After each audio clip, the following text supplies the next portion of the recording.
Professor Liu, I have a number third section. I want to know about we spoke just about all your early background, who is impacted, and what is Australia your life, as well as our co-holder, uh, Dr. Paul asked very professional cyber security as well as a lot of technology field here asking. I'm so thankful for that. And then now we want to know about, so you have a large academic successful record, and I want to know about what kind of research you done, as well as through those research and what is yourself proud of contribution, your country or Australia or America or your contribution, I think, effective in advancement in cybersecurity field. So as well as you creation a lot of opportunity to people, right? So I want to hear about that. And so can you tell me about that? Okay, thank you. I think my research, I always say highlights in your words. One is that I built a fingerprint biometric model that solved the problem of the previous try and error methods to retrieve the features, because biometric authentication is about retrieving the feature and matching. And then previous work, they try and error, and then like a chicken and egg problem. And then I solved that problem. You based on the model, you basically get everything. And also applying this model, I can achieve, say, 1,000 times faster than the existing methods for the indexing. What does that mean? That means you got the crime suspect, and then you need to search the matching subject over a very large database. My algorithm can find the suspect 1,000 times faster than the existing methods. So this is one thing I think is the highlight, and then you say proud of. There's another thing is that the as I mentioned before, is called intrusion detection. So the for the attack, there are mainly two types of attack. One is the attacking the network. Another one is that they penetrate the firewall and so on into your host, we say, or PC or whatever there. Because this firewall, these type of things, they based on the rules. And then you always got a zero-day attack. You don't know the patterns of it. So they can always penetrate into your system. That's why you see lots of, every day you can see the new attack successfully reports. That is the reason, because they're based on the existing patterns. And then people always invent some new attacks. You don't have that pattern, so they can penetrate the system. My work is that to detect those attacks that has passed the firewall and its protection systems. Now, the challenging is that there are some challenges. It's called a stealth attack, which this type of attacks, when they enter your system, they can modify their trace such that your intrusion detection system would fail. And then I designed some algorithms, which basically like the programming language grammar into it, in the sense when the attack enter your system, stealth attack, mimic attack, for instance, they can change some patterns, but they don't have a global view. They change locally. Like the English phrase, you can replace it with a similar phrase. However, when you put this into the context of the whole sentence, similar phrase probably would show something quite weird in the context of the whole sentence. So I use this idea and then introduce into the, say, called system calls sequence to get to know these things. You can amplify the weak signal of the attack. So that's the two projects, whatever the highlights I do. In the career, I think I provide lots of keynote speakers at the international keynote speeches at the international conferences. And I'm also the senior area editor of the top journal IEEE Transaction on Information Forensic and Security. This is probably number one, number two in this field. So and the education, Paul has already mentioned that one. We train the cadets, we say the cadets from the defense. We provide the projects and the course. I teach cryptography for them. And then in the networking, like Cisco in the networking. So these are the things we contribute to the education and research. Yeah, thank you. You are mute. Great answer. Thank you so much for that. Dr. Paul, can you ask some other question? Yes, now that I unmuted myself, I can speak. Actually, you just mentioned two kinds of forensic fingerprinting. One forensic fingerprinting is actually like the Federal Bureau of Investigation's forensic laboratory in Quantico, Virginia, where they actually have a database and they're studying real fingerprints.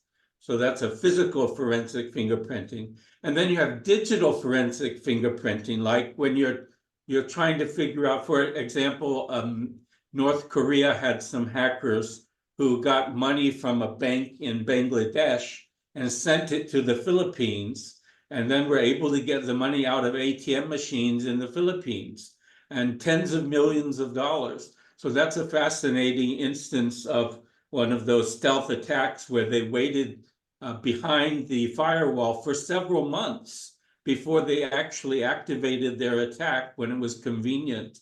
And they chose, I think, a Muslim holiday in Bangladesh when nobody would be on a security desk at the bank.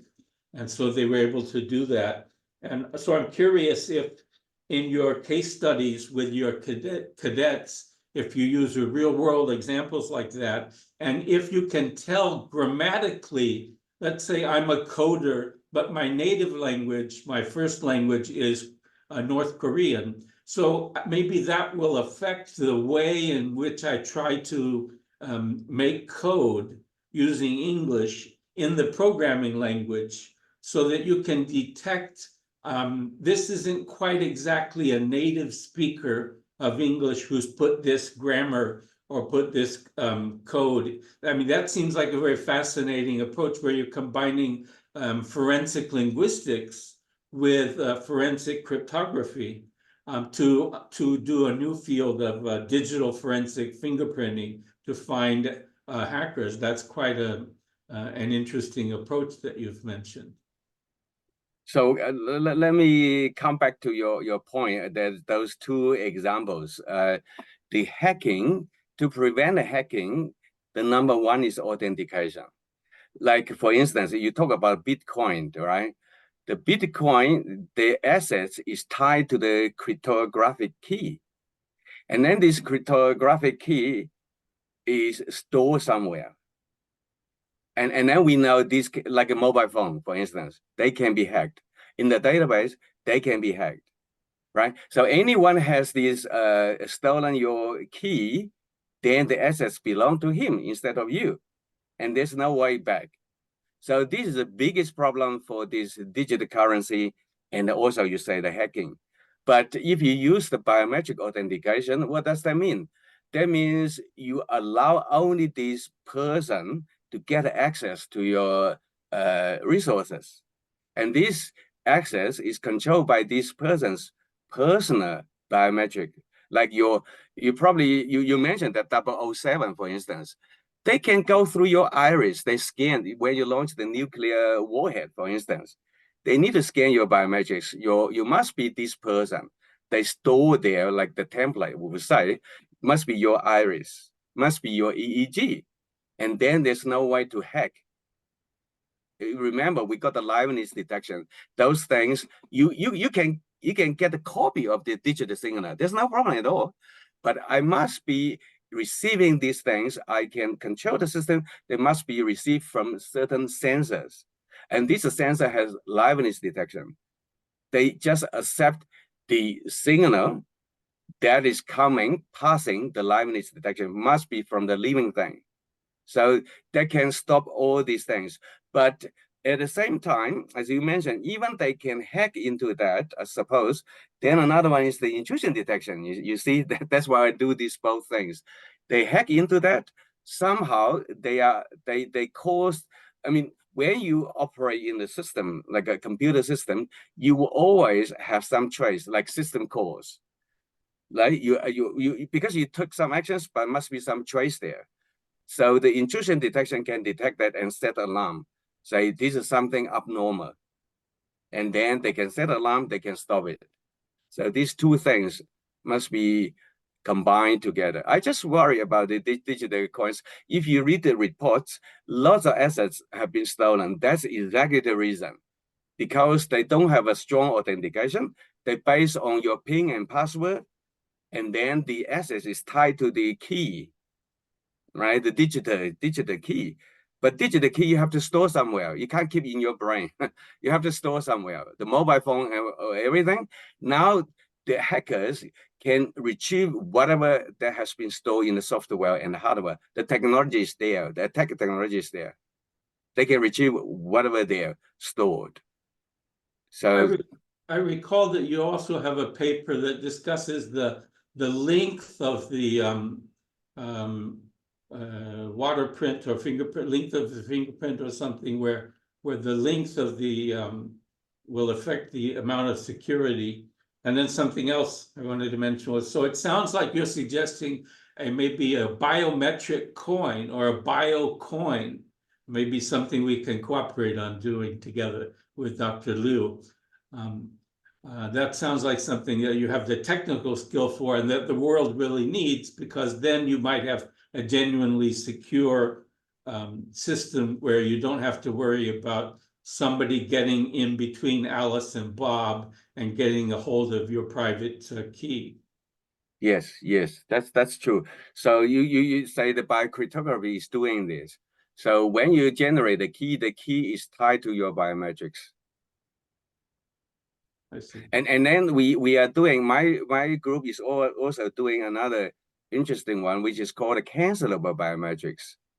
So because if you, for the biometric security, you need to do the matching, which against the template. And this template, if you store your raw template, like your iris and all these things, once it's compromised, people can use it, and then you lose it. Then we do the revocable, cancelable template, like the password, we can revoke it. So what we store there for the application, the device, is a transformed biometrics template. Once it's compromised, you cannot retrieve the original one. And then we can revoke it like a password. We issue a new password. Well, our group is leading in this field as well. And then also, yeah, also another thing I want to mention, these biometrics, they are regulated by all the countries, including US, because biometric contain the sensitive personal information. It must be protected. So the current work from us is called a cancelable template. So this is one way to do it. Yeah, so that's a new kind of data encryption standard. I remember in 1990, I was working on DES-like data encryption standard for general commercial use, for business use and such. Not quite as robust as a national security or homeland security encryption. One more practical third question I have for you. How do you find the process of grant writing, or do you have any American grants? Also, I noticed you're working with your Chinese colleagues, or some of them in China. And can you discuss artificial intelligence, the future of machine learning, especially for personalized medicine or cancer care, where you have a very small data set that you're using, but you also have some larger data sets that you can borrow from to create a more robust machine learning for personalized medical care models and treatment. And then generally speaking, we know that in California, 1/3 of university students in the California public universities are from Asia. They're Asian Americans, either first generation or second generation or multiple generations.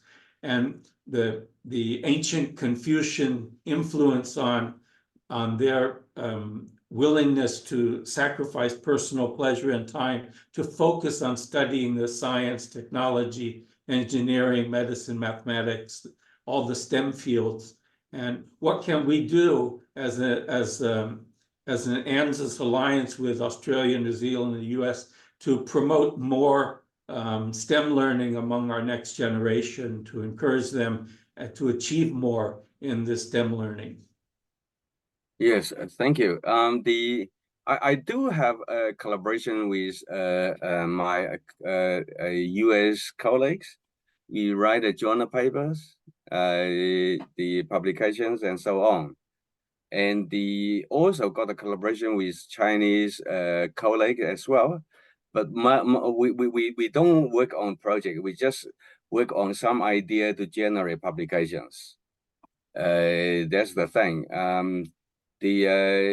It's purely publications. So I reject all the other things like the working on the project and so on. No, it's just anything must be publishable. So this type of things. So because as academic, you know it, we are more interested in the publications. So and then in writing the grant, so I think writing the grant, my experience is that you need to look at what is the priority of the funding organization. So the funding organization normally would put the priority there, and you need to somehow align with that, and then establish the alignment. So that's the thing, and it must be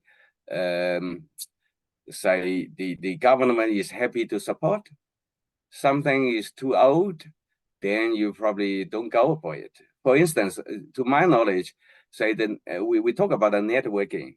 Networking was very hot 20 years ago. And then cybersecurity because you got a good networking. But now it's probably in Australia, you talk about Australia, is well established. So, and then Australia doesn't have a very strong networking products industry, I would say, not like Cisco. So that's why you probably don't write a grant in this area, right? Because and cybersecurity is hot. The government invests a lot, right? So this is, and you mentioned, right, the 5G and AI, this type of things. So this is the way I think you need to pay attention to that. Thank you. Great answer. We going to next section, and I just want to know, as you are the professor, you have many international peoples come to your class, as well as my family members, all the computer science. You know, my uncle professor Harvard and Oklahoma. He graduation computer science and Oklahoma University, as well as my another cousin. He's a professor in John Hopkins now. He also computer science, study and economy. My another cousin also Chan Liew, also computer science. He's a Chicago University trust in build a AQR company. So I have all Korean, my family, many professors, computer science. So myself, I studied computer science or Harvard Law School for attorney and legal professional for computer science, as well as I studied Wharton Business School, all the AI and cybersecurity and all kind of education I had, as well as MIT. I studied AI But why I spoke this one, because during I studied at MIT, all those cybersecurity, as well as study at Harvard Kennedy School, Harvard Education School, Harvard Business Schools. Our professor, they are teaching future technology, but nowadays coming ChatGPT as well as robotic. Still, we have a lot of things we needed to solving problems. So all kind of the skill, technology, solving problem. So I want to ask you to, as myself, I'm long learning, person. So I want to you advise who wanted to professional their job future cybersecurity, or they want to start learning about your courses or any other courses, AI technology. I just wanted to know what is your obstacle to be today, and what they needed to ready for their journal of Canada as a future cybersecurity professor or professional job they are looking for. That education, as well as your personal life. Everyone had a personal life, right? Your personal life and your personal character. I'm in Korean American. I'm working hard. That is number one, my personal character to make success myself. And so I want to know what your personal character make you today, and how does your personal character overcome all kind of, we have all kind of obstacle, right? To your day is not just accident. Your success is today is all you overcome those obstacles. So I want to have some advice, how you are overcome those your obstacle, and then as well as what is demanding, what is demanding to be professional cyber security field. And as well as I want to know about your future compassion and empathy and your effort, because and your direction to where you want our today's cyber security field should go. So we want to listen that. Yeah. Thank you. First of all, I got the collaboration with Korean as well. So So I like them. Yes, they're very nice and humble as well. I don't know where it's from the culture. So so I got a very good relationship with them. They asked me to visit them as well. So this is the one I try to. I mean, you talk about the career journey and all these things. One advice is that you need to establish. I mean, if you talk about the research career, I think it's related to your questions, how to climb the career ladder. You need to establish collaboration with all the people you can. And then you open lots of projects and so on. This is one. So for the young aspiring professionals, it's the same thing for any career. You need to have they say the connections, attend more conferences or events, make friends, collaboration with anyone that you can. This is one thing. You never know. I mean, sometimes one friend somewhere, and then you can get a chance for your job, for instance. So or a new project or grant. This is important to make friends, collaborate with lots of people.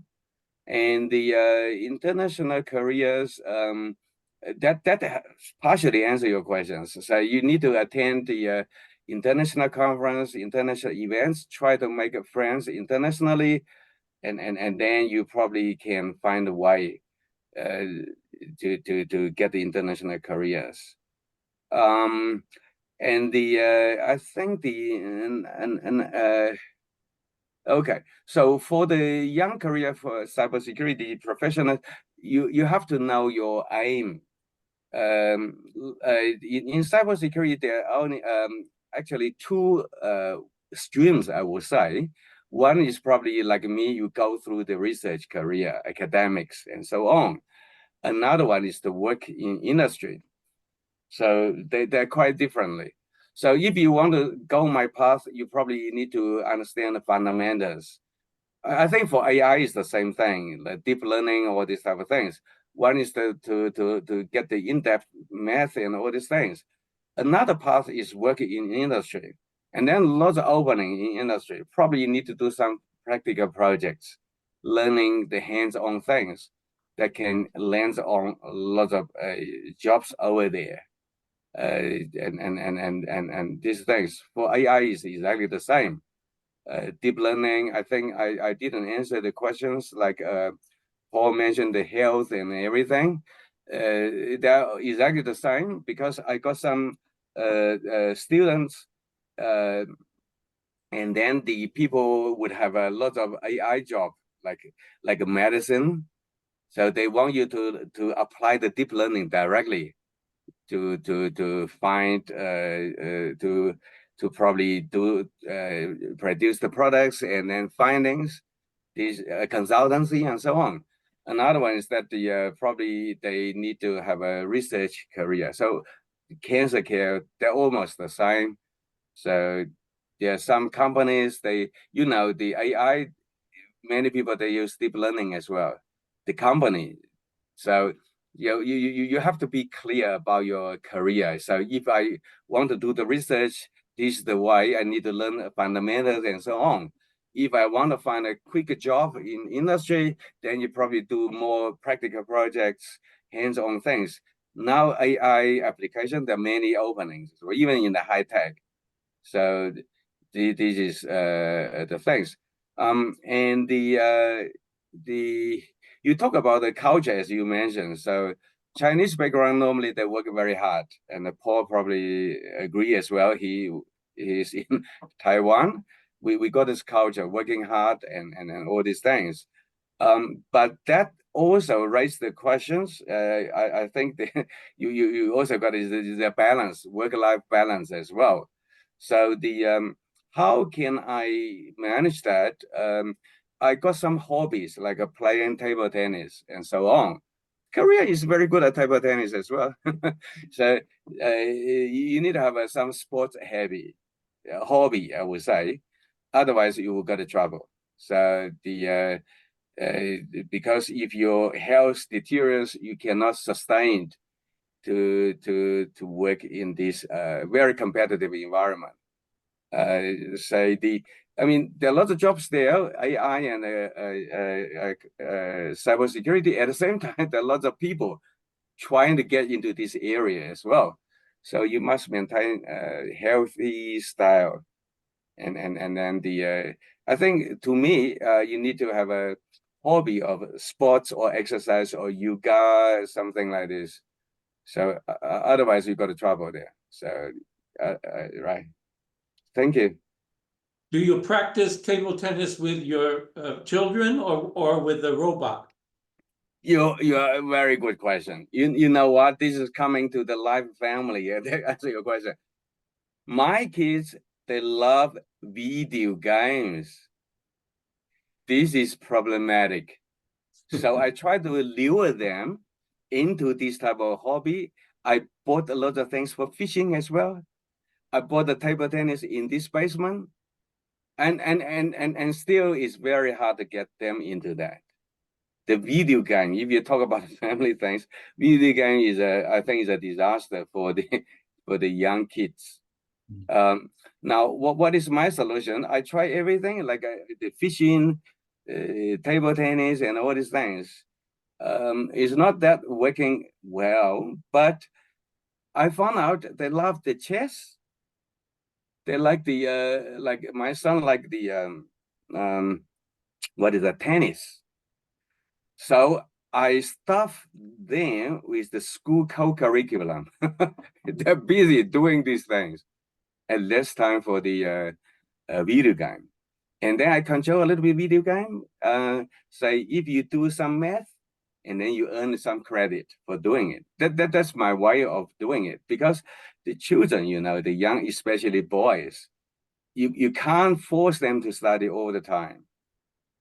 You see, and then you can't stop them playing video game as well. I mean, forcefully, this is the Chinese culture, maybe Korea as well, which is not working when they are in Western countries.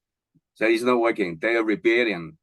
They can't do this all the time. So the balance, like me, is that if you do a little bit study, and then you can have some credit for the video game.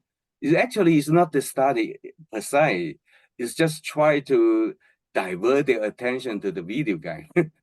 And then your school got a lot of co-curriculum to stuff them. So that is my solution. It works fine. At least they want to do the video game.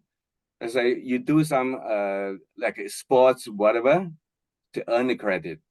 That sucks their time as well. Reduce the time and do something helpful.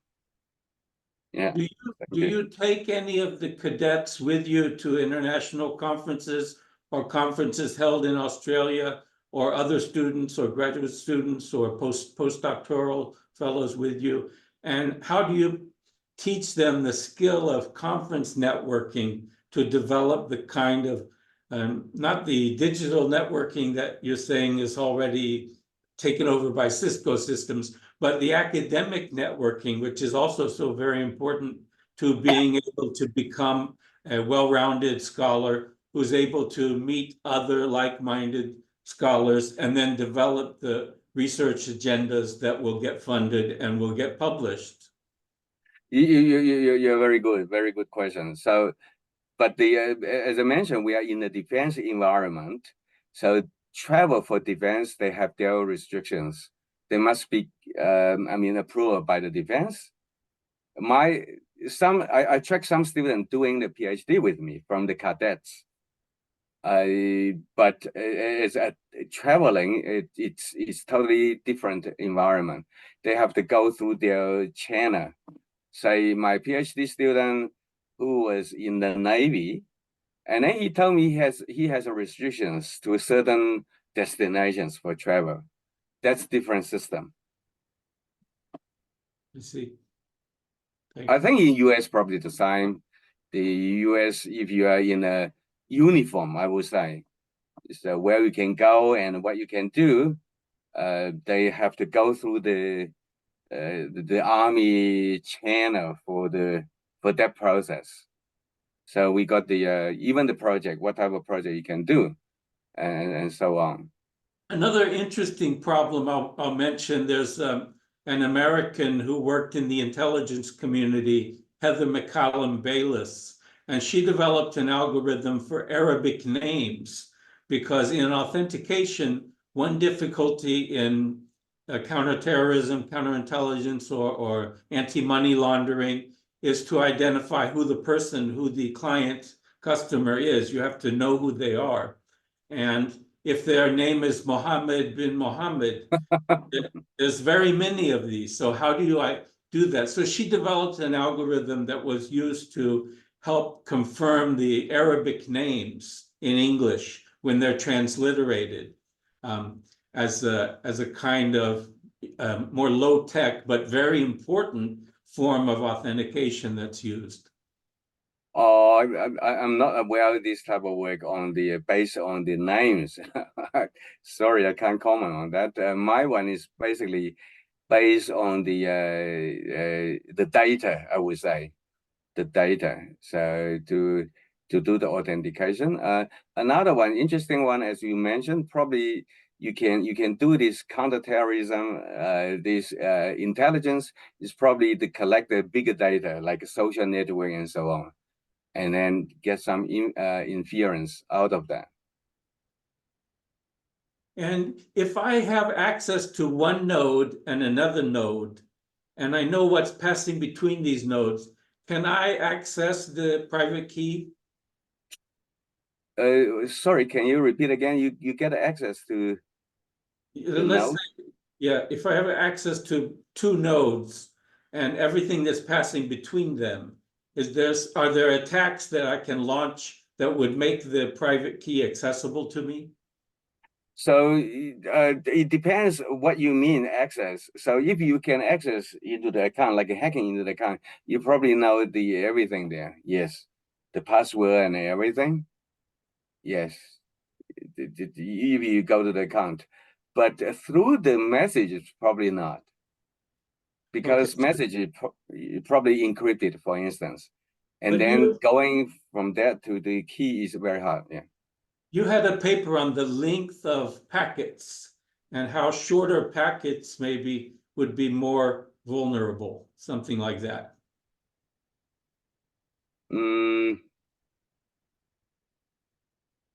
Something about packet length. I'm not sure exactly the title of the paper right off my head. I think probably that you refer to the identification of the type of the application this packet is carrying.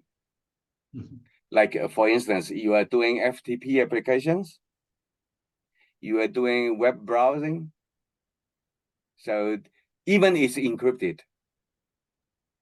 So you do the encryption, but from the lens, as you mentioned, plus other little features, we can probably identify this packet is for the FTP Mhm. file downloading, and this is probably doing the web browsing, and so on. Okay. From the encrypted packets, from this lens and so on, we can identify what type of application this packet is carrying. Might be useful for, as you say, counter-terrorism, whatever. Yeah, it is possible. We're Yeah. not asking for any secrets. No. But you can identify, because you know the dark net, they do these type of things. Mhm. They Okay. encrypted the packets and everything, and then the more information you can retrieve, the better. So we look at this packet, and notice we say the traffic, we can identify, oh, this guy is downloading some files, for instance. Okay, a great answer. Okay, now time to end of our show. Thank you for your participation, both of the Professor Leo and my co-author, campaign advisor, Dr. Paul. Have a wonderful evening.